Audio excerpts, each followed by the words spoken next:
the inside has become total vacuum, so the doorway gets sucked in.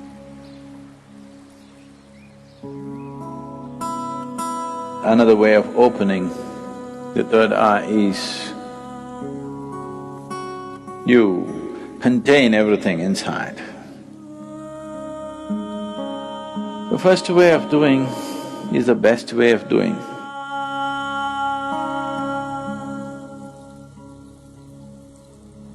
The most significant aspect of Shiva is that he opened his third eye. All the other things, he danced, he meditated, married twice, did so many things, that's not the thing. He opened his third eye. It's only for that we remember him even today.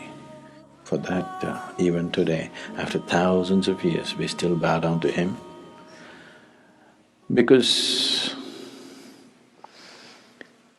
there is no substitute for knowing. There is no substitute for knowing means. And there is no way to know unless your perception goes beyond your present levels of perception. Unless your ability to see is enhanced beyond its present limitations, there is no way to know.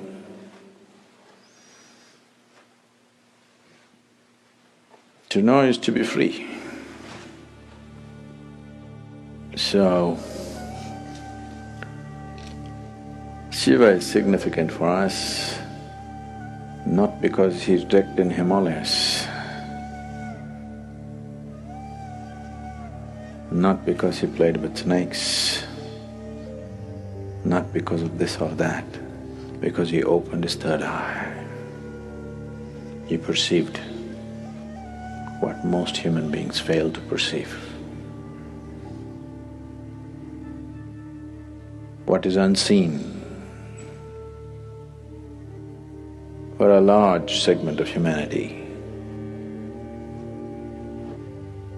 became a normal part of his vision. That's what third eye means. So people say, when Shiva opened his third eye,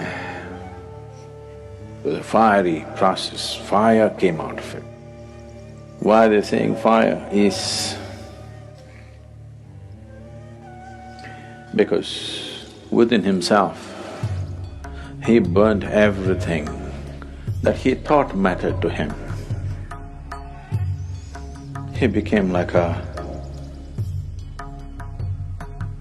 fire chamber, like a kiln, that within himself he burnt everything that can be burnt. And then from every pore of his body, instead of sweat and blood coming, ash came out. Why? Shiva is always depicted as ash smeared. He didn't go about smearing ash. Ash came out of his pores.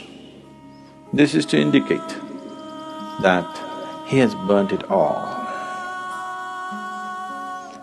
He has burnt every shred of ignorance, everything that one believes as true, he burnt.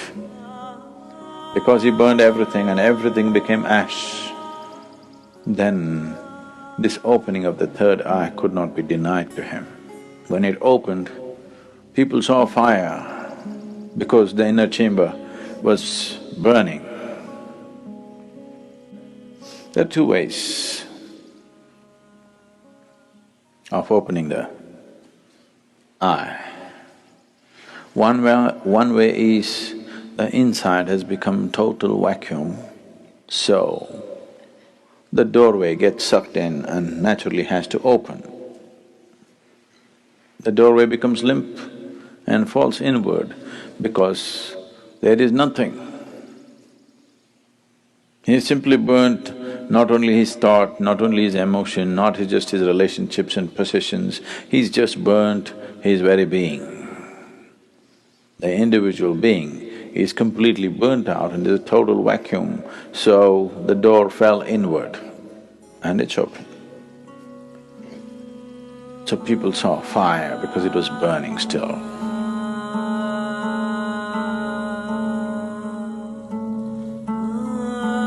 Another way of opening the third eye is you contain everything inside. Everything is contained. You did not find any expression for your thought, any expression for your emotion, any expression for anything. You could not even utter a word. See, if you remain silent for 4 days, on the 5th day, you feel like singing suddenly. If you don't know how to sing, you want to howl like a wolf. Huh? Because you want to let go. You didn't let go anything, so much pressure built up, and this door got knocked open from inside. This is another way to do it. The first way of doing is the best way of doing, because if you open it by building pressure, it opens up today and again tomorrow it may just shut itself. Or before enough pressure builds up and this opens, something else freaks in you and you run away, yes? Because the pressure builds up in such a way, if you have to hold it, you need… because you don't know what's happening, it looks like torture. It looks like 7th degree torture. If you're putting yourself through the whole process, then definitely your mind will ask, what is the point of going through this torture? Because it's a lot of torture. Not letting a single thought find expression, not letting a single emotion find expression, not uttering a single word, not finding expression to a single opinion that arises in your mind, single idea that arises in your mind. Oh, it'll burst you somewhere. If you hold everything intact, this will open, otherwise something else will freak. But you are a little… you're diplomatic. You believe in the middle path. That means you don't wish to get anywhere.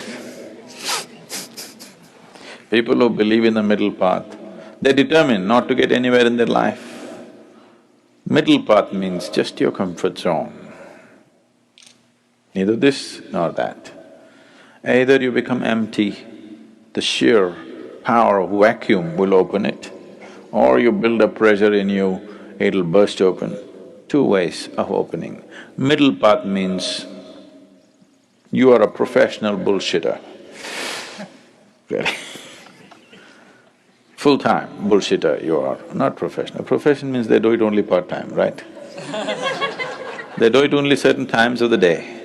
It doesn't matter where you go, you do your own stuff. Middle path. Middle path is a way of not getting anywhere, and after some time thinking, this doesn't go anywhere. Right now you're walking on the street, suddenly you found a big rock, there are only 2 ways to go, either this way or this way. This way a tiger is growling, this way there's fire burning. You think the best thing is middle path, that is to go into the rock. Obviously this is not going to go anywhere. This will give you good exercise for some time. If you try to go into the rock, it's a good exercise, really, it'll build a lot of good muscle if you take the middle path. It's just that you don't go anywhere.